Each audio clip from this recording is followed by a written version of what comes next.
Day 58, gonna cook these breakfast steaks. I think the seasoning on this one kind of messed up the steaks a little bit. You can see I had trouble getting the sear on these. They burned real quick and they were well done. I would probably say this video showcases my inexperience with stainless steel.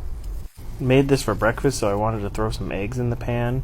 I probably should have cleaned the pan before I did the eggs because they stuck really well. Meat was okay. I would definitely not use that seasoning for these. I think the egg yolks kind of saved this one for me.